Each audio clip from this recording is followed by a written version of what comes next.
नमस्कार दोस्तों, कैसे हैं आप लोग। स्वागत है आपका इस YouTube चैनल पर। दोस्तों, हिस्ट्री की क्लास बहुत दिन बाद आई है। दरअसल बात यह है कि आप लोग इतना प्यार दे रहे हैं कि हजम नहीं हो रहा है, ठीक है। लेकिन हाँ, अब भाई मुझे ये कंप्लीट तो करना ही है। तो आज के क्रम में हम लोग देखने वाले हैं भक्ति आंदोलन। ये आधुनिक भारत पढ़ रहे हैं हम लोग, ठीक है। आधुनिक नहीं, मध्यकालीन भारत पढ़ रहे हैं। तो इसमें कुछ चैप्टर बचे हुए थे जो PET में स्पेशल तौर से पॉइंट आउट नहीं किए गए हैं, लेकिन तब भी मैंने ये चीज़ें पढ़ाने की कोशिश की है ताकि हिस्ट्री पूरी कंप्लीट हो जाए। हालांकि इन जो ये वीडियो हैं, थंबनेल पे कुछ लिखा नहीं है कि ये किसके लिए है, ये सभी के लिए, ठीक है। लेकिन आपको जो UPSSC PET का जो प्लेलिस्ट बनी है आपके लिए, उनमें ये क्रमानुसार वीडियो मिल जाएंगे आपको। तो चैनल पे जो लोग नए हैं वो कृपया सब्सक्राइब कर लें, बेल आइकन दबा दें, जिससे वीडियो का नोटिफिकेशन आपको मिलता रहे। चलिए भाई स्टार्ट करते हैं। भक्ति आंदोलन या कह सकते हैं धार्मिक आंदोलन, ठीक है। देखो, भक्ति आंदोलन मतलब क्या? धार्मिक आंदोलन। और धार्मिक मतलब धर्म। धर्म का मतलब क्या होता है, ठीक है? धारण करना। धारण करना एक ये अर्थ होता है। अब इसकी गहराई में ज़्यादा मत जाइएगा वरना हमारी तुम्हारी हो जाएगी मारपीट। धर्म का अर्थ क्या होता है? धारण करना, ठीक है। अब देखो, हिंदू अगर कहे कि हिंदू में जो हिंदू धर्म है, इसका उद्देश्य क्या है, हिंदू धर्म का जो उद्देश्य क्या है, तो वो क्या है? देखिए, आगे PDF बनी हुई है, आगे जो PPT बनी हुई है, यहाँ पे मैंने समझाने के लिए खाली पेज छोड़ दिया है। तो इसका उद्देश्य क्या है? मोक्ष की प्राप्ति, ठीक है। मोक्ष की प्राप्ति हो, ये एक पाई लगेगी, ठीक है। मोक्ष की प्राप्ति इसका ये जो है हिंदू धर्म का उद्देश्य है। अच्छा, ये क्या आंदोलन मतलब क्या? तो देखिए, ऐसा था कि समाज में कुछ कुरीतियाँ, कुछ हिंदू धर्म में कुछ कमियाँ आ गई थी, उनको दूर करने के लिए ये भक्ति आंदोलन को स्टार्ट किया गया था। इसका अगर समय की बात कहें तो समय जो है इसका ये माना जाता है 13वीं शताब्दी से 16वीं शताब्दी तक, ठीक है। इसका समय माना जाता है। लेकिन इसकी शुरुआत कब हुई थी देखा जाए तो 8वीं शताब्दी में शंकराचार्य ने इसकी शुरुआत कर दी थी। एक सेकंड, शंकराचार्य ने इसकी शुरुआत की थी। अब 13वीं 16वीं शताब्दी में जो है ये इसका जो है स्टार्टिंग माना जाता है। 15वीं और 16वीं शताब्दी में ये अपने चरम सीमा पर था भक्ति आंदोलन, ठीक है। इसके बाद हम लोग देखेंगे सूफी आंदोलन, वो मुस्लिम धर्म में जो कुरीतियाँ हैं उनको सुधारने के लिए, हिंदू धर्म में इसको सुधारने के लिए। अब ये टॉपिक बिल्कुल इंटरेस्टिंग नहीं है, मुझे पता है। इससे क्वेश्चन लोग ज़्यादातर गलत कर देते हैं क्योंकि पढ़ते नहीं है, इंटरेस्टिंग बिल्कुल नहीं, लेकिन हम लोग को पढ़ना है। और जो मैंने यहाँ पर लिखा हुआ है PPT में, वो आप बस बिल्कुल रट लीजिएगा, ठीक है। तो यहाँ पर देखिए, जैसे भक्ति, तो भक्ति का मतलब क्या है? भक्ति, यहाँ पर भक्ति का मतलब क्या है? ईश्वर की प्रार्थना करना। किसकी प्रार्थना करना? ईश्वर की प्रार्थना, ये इसका मतलब होता है। अब भक्ति देखिए कितने प्रकार की है? भक्ति बताई गई है 2 प्रकार की, ठीक है। कौन कौन सी? एक तो बताई गई है सगुण, एक निर्गुण। 2 प्रकार भक्ति आगे देखिए यहाँ पे लिखा हुआ है। तो भक्ति देखिए क्या है? ईश्वर की प्रार्थना करना, और यह मुख्य रूप से 2 प्रकार की होती है। एक होती है सगुण, एक होती है कौन सी? निर्गुण। ये 2 भक्ति बताई गई हैं। अब यहाँ पर जो सगुण भक्ति है, इसका मतलब क्या होता है? इसका मतलब क्या, एक तरीके से कहें कि किसी का मतलब चेहरा या किसी की मूर्ति की पूजा करना, ठीक है। मतलब चेहरा मतलब किसी को याद करके उसको पूजना। तो ये आप ऐसे मान सकते हैं कि मूर्ति पूजा, ये एक संबंध किससे है? मूर्ति पूजा का। और निर्गुण मतलब क्या? निरंकार, कोई भी जो है आकार नहीं है, कोई भी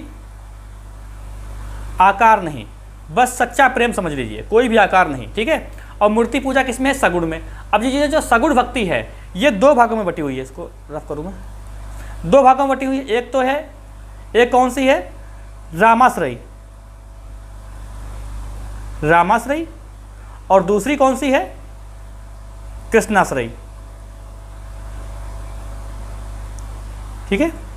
अब देखिए, रामाश्रयी में कौन कौन आते हैं? जैसे कि रामानंद, तुलसीदास, जो राम के मतलब जो भक्त हैं। और कृष्णाश्रयी में जैसे कि इसमें चैतन्य, मीराबाई और सूरदास, ये कृष्ण भक्ति धारा से संबंधित थे। और निर्गुण में कौन कौन से आ जाएंगे? देखिए, जैसे कि कबीर, नानक देव, गुरु नानक देव, ठीक है, नानक देव और रैदास, ठीक है। ये सब जो है निर्गुण भक्ति में आ जाते हैं। तो समझ गए इतना? अब देखिए, अब भक्ति आंदोलन का जो प्रारंभ है वो कब से माना जाता है? तो वो 8वीं शताब्दी में, 8वीं सदी में ये माना जाता है, ठीक है। और शंकराचार्य ने इसका जो है विस्तार, इसका जो है एक तरीके से कहे तो प्रसार किया था, स्टार्ट किया था, शुरुआत किया था 8वीं शताब्दी में शंकराचार्य ने। और इसका विस्तार जो है, अब देखिए ये बात समझो कि इसका मतलब प्रारंभ किसने किया, शंकराचार्य ने, और इसका विस्तार जो है अलवार और नयानार संतों ने किया। अब अलवार कौन थे, जो विष्णु के उपासक थे उनको बोलते थे अलवार। अब ये क्वेश्चन देखिए पूछा गया है कि विष्णु उपासक को क्या कहते थे, अलवार, और नयनार जो शिव के उपासक थे। अब नयनार आप ऐसे समझ सकते हो कि 3 नयन होते हैं शिव जी के, तो यहाँ पर हम नयनार, तो ऐसे क्योंकि कन्फ्यूजन इसमें होता है, तो आप लोग याद रखेंगे शिव के जो भक्त होते थे उनको बोलते थे नयनार। अलवार की संतों की संख्या कितनी बताई गई है, 12, और नयनार संतों की संख्या बताई गई है 63। ये भी क्वेश्चन आया हुआ है। तो देखिए जो अलवार संत हैं इसमें कौन कौन से प्रमुख हो सकते हैं, देखिए एक तो है क्या नाम है, नम्मालवार। नम्मालवार ये नाम याद रखिएगा, नम्मालवार, ठीक है, जिसने चतुर्वेद की रचना की है, और इनके एक शिष्य थे मधुर कवि, ये भी याद रखिएगा। और ठीक है, अब देखिए इसमें एक और नाम आता है जिसका नाम है अंडाल। अंडाल ये जो है ये मात्र एक जो है ये अलवार संत है जो महिला हैं, यानी फीमेल हैं, तो अंडाल को याद रखेंगे। ये आप नाम खाली इसमें, ये बहुत इंपॉर्टेंट है अंडाल, ठीक है। नयनार संतों की जो संख्या थी वो कितनी थी, 63 थी। इसमें से प्रमुख आप कहें तो मतलब ये ज़्यादा जरूरी नहीं है, जैसे कि सुंदर मूर्ति, ठीक है, सुंदर मूर्ति का नाम आता है, और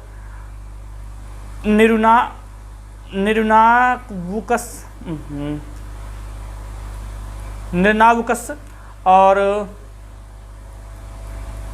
त्रिज्ञान, ये जो है एक तरीके से नयनार संत माने जाते हैं।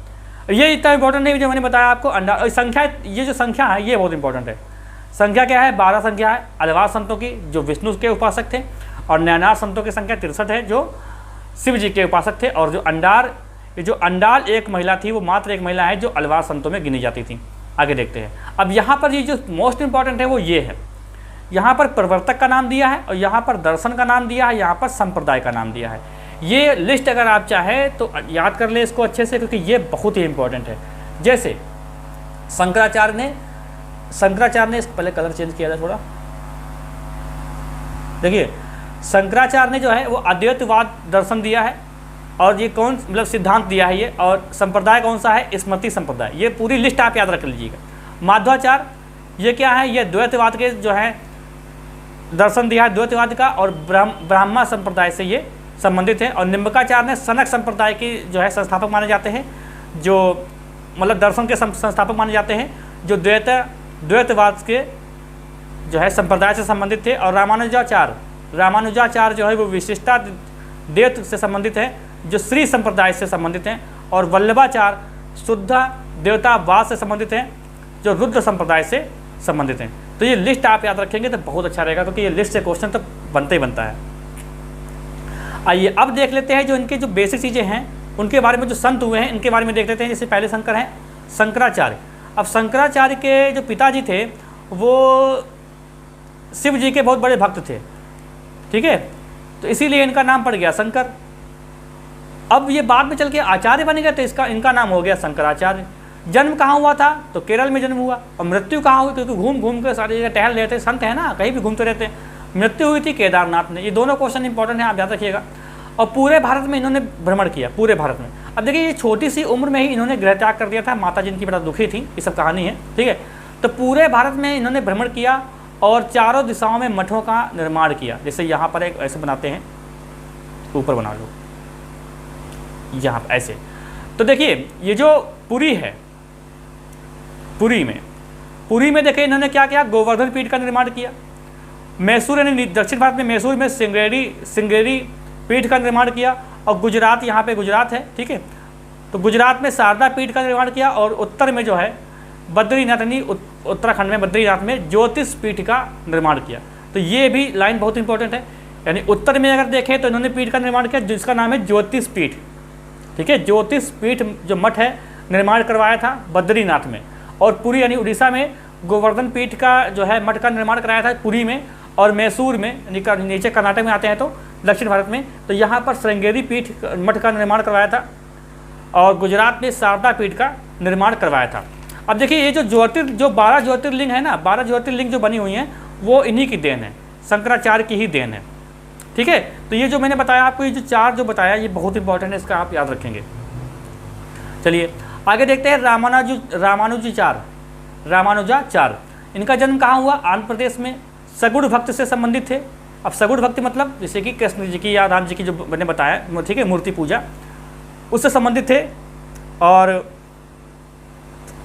अब देखते हैं निम्बकाचार्य, सनक संप्रदाय के संस्थापक। देखिए सनक संप्रदाय के संस्थापक थे ये, और द्वैतावाद अद्वैतावाद को इन्होंने अपनाया था, ठीक है। रामानंद, इनका जन्म कहाँ हुआ था? उत्तर प्रदेश में, प्रयागराज यानी इलाहाबाद में इनका जन्म हुआ था। और उत्तर भारत में अगर भक्ति को प्रसारित करने का जो दक्षिण भारत से उत्तर भारत में जो ले गए थे, वो यही ले गए थे। ये क्वेश्चन आता है कि दक्षिण भारत से उत्तर भारत में भक्ति का प्रचार किसने किया था? तो रामानंद ने किया था। तो उत्तर भारत में भक्ति को प्रसारित किया रामानंद ने, ठीक है। अब देखिए इनके जन्म, देखिए मैंने यहाँ पर जन्म नहीं लिखा, जन्म इसलिए नहीं लिखा है क्योंकि देखिए बात यह है कि जो रामानंद है, रामानंद के शिष्य माने जाते हैं कबीर। अब इनकी जो मृत्यु है रामानंद की मानी जाती है 1411 में, और कबीर का जन्म माना जाता है 1440 में। तो कहाँ से ये शिष्य हो जाएंगे? इसलिए मैंने यहाँ पे, और ये पूछता भी नहीं है, ठीक है। और निम्बकाचार्य का जो जन्म हुआ था वो हुआ था मद्रास में, ठीक है।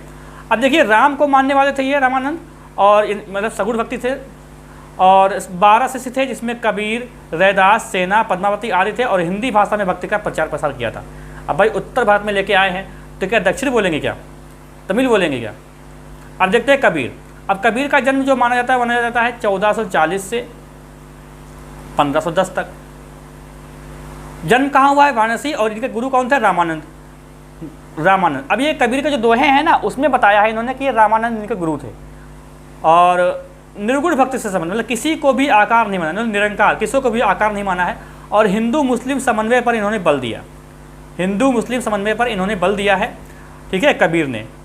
अब एक बात बता दूं मैं आपको, कबीर जो है, कबीर का जन्म जो है एक विधवा औरत से होता है, जो लज्जा के मारे वो इनको छोड़ देती है, मतलब नदी के किनारे छोड़ देती है। तो बाद में क्या होता है कि 2 जुलाहा होते हैं, नीरू और नीमा, उनको ले आते हैं और पालन पोषण करते हैं, ठीक है। यही बात आप ध्यान रखिएगा।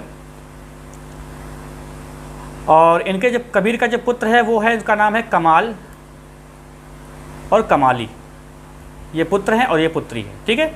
गुरु नानक देव की बात करते हैं।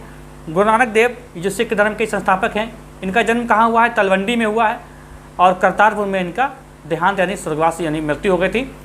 पूरे भारत में इन्होंने भ्रमण किया। भ्रमण करने के बाद अब ये गुरु नानक देव है ना, ये भी जो है निर्गुण भक्ति से संबंधित है, मतलब किसी को भी इन्होंने आकार नहीं दिया भक्ति में। सिख धर्म की स्थापना की थी, पूरे भारत में घूमे, फिर इन्होंने निर्णय किया कि एक ऐसे धर्म की स्थापना करते हैं जो देश हित में हो, ठीक है। तो सिख धर्म की स्थापना इन्होंने की, और यहाँ पे देखो लिखा भी है निर्गुण भक्ति से संबंधित थे, सिख धर्म से स्टार्ट इन्होंने किया, ठीक है। आगे देखते हैं चैतन्य महाप्रभु, ये बहुत इंपॉर्टेंट रोल निभाते हैं। नदिया यानी पश्चिम बंगाल यानी बंगाल में इनका जन्म होता है, और पुरी में इनकी मृत्यु होती है। और ये देखिए सगुण भक्ति से संबंधित थे, क्योंकि कृष्ण भक्ति से संबंधित थे ये, ठीक है। कृष्णाश्रयी जो है भक्ति धारा थी, उससे संबंधित थे। और देखिए आप लोग जो कीर्तन सुनते हैं, भक्ति वाले कीर्तन होते हैं, जो भजन कीर्तन, वो इनकी ही देन है। तो कीर्तन को जो है भक्ति मार्ग बनाया था इन्होंने, चैतन्य महाप्रभु ने। वृंदावन और मथुरा की यात्रा इन्होंने की थी, और उड़ीसा और बंगाल के क्षेत्र में प्रचार प्रसार किया था, ठीक है। रैदास जन्म कब हुआ है? वाराणसी में हुआ है, और कबीर ने इन्हें संतों का संत कहा है। ध्यान रखिएगा, संतों का संत। आप लोग कहावत सुनते होंगे, पुराने लोग कहते हैं मन चंगा तो कटौती में गंगा। ये किसकी देन है? ये रैदास की देन है। रैदास या इनको रविदास भी बोलते हैं, ठीक है। और रैदासी संप्रदाय के संस्थापक माने जाते हैं। रैदास जो है मीराबाई के गुरु थे।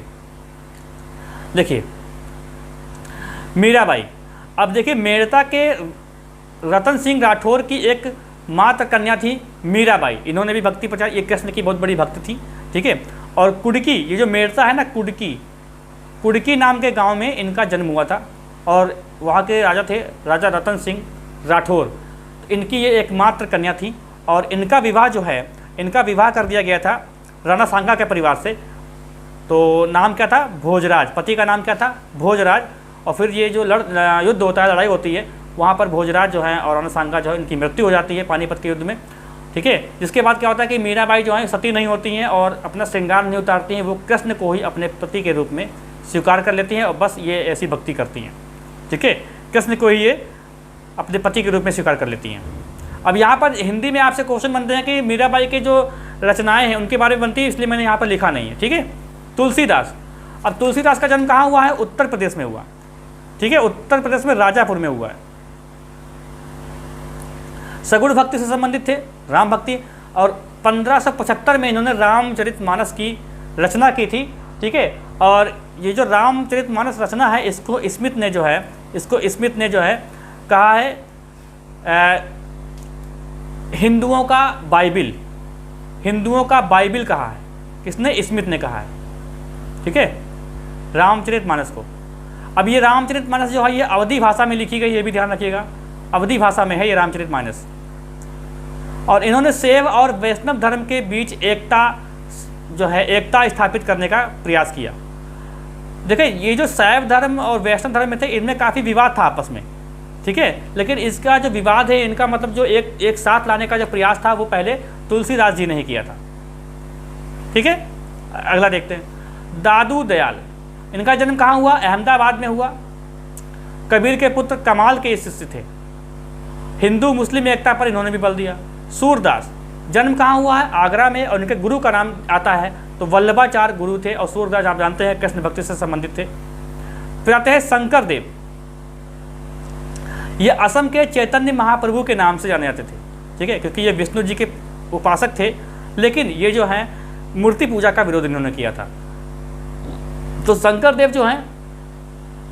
देव इनको असम का चैतन्य महाप्रभु के नाम से जाना जाता है, ठीक है। आगे ये जो जितने पॉइंट हैं आपके सामने लिख के आ रहे हैं, ठीक है, इनको आप ध्यान रखेंगे, वरना ये क्वेश्चन आप गलत कर देंगे तो सब कहानी खराब हो जाएगी। बहुत ही कम समय में वीडियो बन रहा है, क्योंकि फालतू की बात बीच में हो नहीं रही है, ना तो मैं बार बार दोहराने की कोशिश कर रहा हूँ, क्योंकि आप लोग देखेंगे, चाहेंगे तो फिर से वीडियो देख सकते हैं और अपने स्क्रीनशॉट लेते चलिए, ठीक है। मैं साइड में हूँ, आप स्क्रीनशॉट आराम से ले सकते हैं। कुछ और इम्पोर्टेंट बातें, जैसे कि देखिए, उत्तर भारत में भक्ति आंदोलन को चलाने वाले जो थे वो कौन कौन से थे, ये क्वेश्चन बनता है ना आपसे। तो कबीर, रैदास, रामानंद, तुलसीदास, सूरदास, वल्लभाचार्य। अब दक्षिण भारत से उत्तर भारत में लाने वाले कौन थे? रामानंद, ये ध्यान रखिएगा। और पंजाब में गुरु नानक देव ने जो है भक्ति आंदोलन चलाया, और राजस्थान में दादू, अब देखिए राजस्थान, इनका जन्म कहाँ हुआ था? गुजरात में, दादू दयाल का, लेकिन धर्म कहाँ, मतलब अपना प्रचार कहाँ किया? राजस्थान में किया। अब मीराबाई का जन्म कहाँ हुआ था? राजस्थान में, लेकिन धर्म प्रचार कहाँ किया था? गुजरात में किया था, ठीक है। ये दोनों देखिए उल्टा है दोनों। महाराष्ट्र में देखो, ज्ञानदेव, नामदेव, एकनाथ, तुकाराम, रामदास। ये क्वेश्चन आया कि निम्नलिखित में से कौन महाराष्ट्र में धार्मिक आंदोलन से संबंधित नहीं है, ये क्वेश्चन आता है। तो यहाँ पर ध्यान रखिएगा, ये नामदेव है, एकनाथ है, तुकाराम है, रामदेव है, यहाँ पर रामानंद आ जाएगा, कबीर आ जाएगा, रैदास आ जाएगा, तो आप लोग सही कर ले जाएंगे। अभी कुछ और फैक्ट है जो आगे देखेंगे हम लोग, ठीक है। कर्नाटक में माधवाचार्य ने चलाया धार्मिक आंदोलन, केरल में शंकराचार्य ने चलाया, और मद्रास में निम्बकाचार्य, ठीक है। और आंध्र प्रदेश में रामानुजाचार्य ने चलाया था, और उड़ीसा बंगाल में चैतन्य महाप्रभु ने चलाया, और असम में शंकर देव ने चलाया। इसका पूरा स्क्रीनशॉट ले लेंगे। यहाँ पर देखिए प्रमुख तथ्य जो ये भी बहुत इंपॉर्टेंट है। देखिए महाराष्ट्र में क्या था, धार्मिक आंदोलन के दो संप्रदाय थे। महाराष्ट्र में दो संप्रदाय थे, एक था धरकरी, एक था वारकरी। तो जो धरकरी थी ये राम की पूजा करते थे, ये राम की पूजा करने वाले थे, और वारकरी ये कृष्ण की पूजा करने वाले थे,